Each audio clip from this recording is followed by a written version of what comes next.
Even though you might script some of these, whether it's audio or video in pre-production, you're probably going to be rewriting the script when you're actually filming and recording, and then rewriting again in the edit. Welcome to another episode of Think Like a Producer. We're covering a topic today that's actually really valuable if you're going to be selling your products, your services, your work through your podcast. But a lot of people never get coaching on this until they need to do it. And then they're like, what on earth am I doing? So we're talking about scripting your episodes and when that's valuable and when it's not, and how it differs scripting audio episodes versus video episodes. And we'll go a little beyond just episodes here. We're going to kind of give you a bigger picture of the value of scripting out any kind of audio or video media you may be making. So this is a question we've gotten in our group coaching program before from producers we train. It's super valuable if you've ever been in a situation where either you or your client is like, we need to make this episode and it needs to have a script. Like, what do we do? So let me give you some ideas of when scripting an episode is really valuable, and then I'll kind of give you some ideas of when it's not and when you might take it too far and it would not be helpful to script it. So first off, one of the most valuable uses of a scripted episode for the kind of podcast that is like educational or conversational or interview style is when you're doing something very focused on teaching on a specific topic, and I need to include these key points in this episode for it to make sense and give a complete package. Now, depending on whether you're the host of your show or you're the producer, whether or not you're the one actually speaking into the microphone, the big thing to remember here is you want to play to the strengths of your host. And so this is going to look different for everyone. Like some people are really great at just like reading off of a script, and some people are terrible. They sound awful. So don't expect your host to just like be good at this right away. Tiff's going to talk about this in a minute when it comes to video. But what I do want you to think about is if you're doing a teaching or coaching style episode, oftentimes this is going to be a solo episode. It's probably going to be very helpful to, at a minimum, list out some bullet points of the key topics you're covering. If you have like some kind of framework you teach on that you're covering on that episode, like list it out just so that you can make sure you cover everything in the recording. It's really easy to kind of turn the mic on or turn the camera on and just go and get kind of caught up. And then by you finish and you've forgotten half of what wasn't that important to say because you were excited about what you were saying. So that's when scripting an episode is really helpful. And most people aren't really well trained or very comfortable reading off a script. So you're probably going to go with something more like bullet points, but there's a few different ways to do this. And these kind of episodes are especially valuable if you're using them to sell your products or your work or to invite people to explore your coaching or whatever you may do.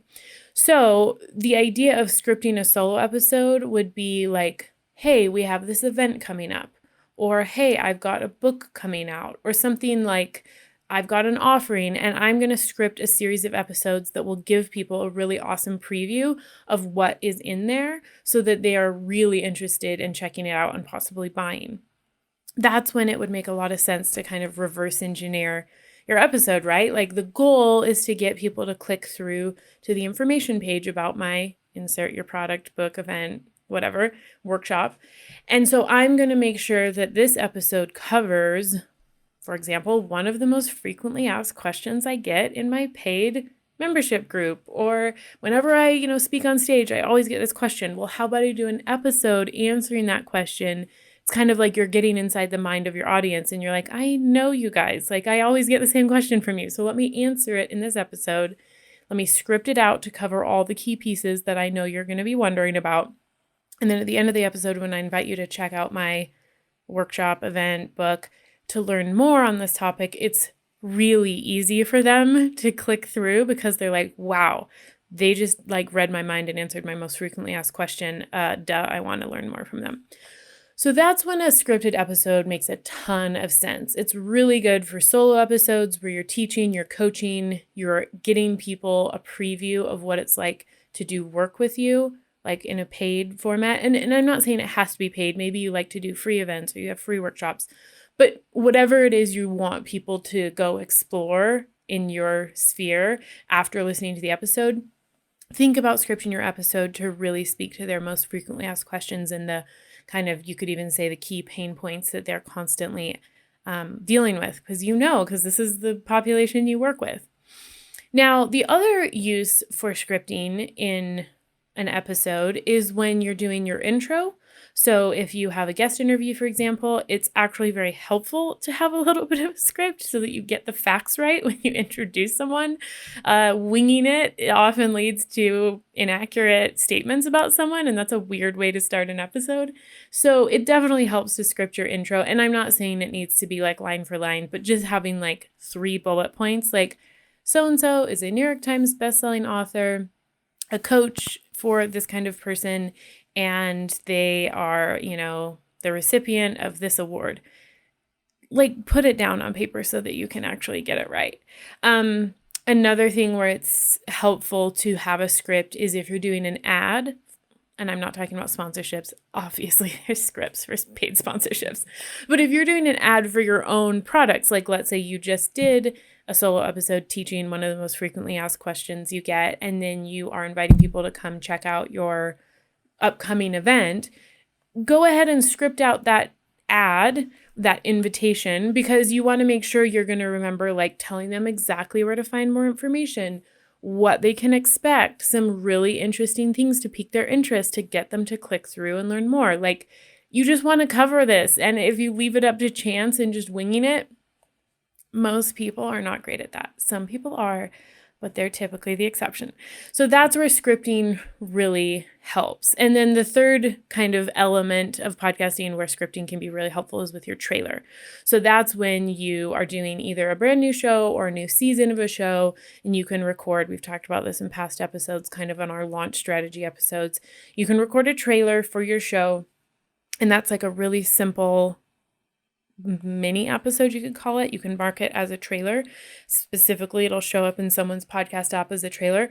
And that's where you're like, hey, welcome to the show. This is what it's about. Here's who I am. Here's what you can expect. And those kind of key elements are helpful to have scripted so that you can be polished and presentable and give the people the information they need and that they're expecting in that kind of special episode. So those are all situations where I think scripting is super helpful. Now let's talk about when scripting is not helpful. It may be a big stretch for you to feel like, I am going to start a podcast and just talk off the cuff, especially if you're not doing like a guest interview or you have a co-host or maybe you have like a roundtable style. But scripting can become a real crutch. If you know that you have really good info to share, but you feel like I have to have it scripted out or I'm going to sound stupid, likely you're going to sound weird reading off a script. A big part of podcasting is letting people connect with you in an intimate way. And that means being yourself and being not vulnerable in a weird way, but vulnerable in the sense that you are letting people see who you are. And so what I want you to avoid is scripting too much your episodes to where you sound weird. Like you literally sound like you're reading off a script. You know what I'm talking about. And this can sometimes happen, I think, even in guest interviews where either you or your producer has like pre-prepared a list of questions to ask, and you're so committed to getting through those that you don't leave any room for like the organic nature of the conversation and unexpected moments and tangents that are actually more interesting than the questions that you had. So I always want you, especially if you're doing an interview style show, to leave room to go off script, leave your list of questions behind, and go to the most interesting place the conversation goes. And I'm not talking about tangents that are not helpful. Like those can happen, but I typically recommend editing them out. I'm talking about like you ask a question that you had on your list of questions. The guest gives you a very unexpected answer. It's way interesting. And so you keep asking them more questions about it.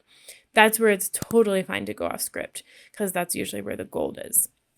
So those are my pros and cons, kind of when to use scripts, when scripts are not helpful at all. And I want you to just take it all with a grain of salt because it really is about playing to the host of the show's strengths and realizing like everyone's going to have a different way of doing that. So, Tiff, Tell us about some things that we should be aware of if we're scripting videos. I will, but first, can you answer a question for me? What do you prefer, Yes. scripting or non-scripting for yourself? Like when you're working on podcasts, I'm just wondering, like your personal take. Yeah. I typically prefer non-scripted just because of the niche of shows that I work in, but I have had clients who are really good at reading a script and they sound really good. And those are typically my clients who have experience on television, so they actually have like done this before and they can sound amazing and it totally fits their brand because they're very polished. Like they have media training. So in that situation, sometimes it sounds awesome. But for the majority of people, for me as a listener or a producer, I like unscripted. Unscripted off the cuff. Okay, just thought it'd be cool to throw that in there. You might be asking yourself, we're in the production kind of phase of what we've been talking about for this particular season. So why are we talking about scripting, right? Scripting mostly sounds like it might be in pre-production, but you kind of like rewrite, especially in this kind of particular situation, throughout the process.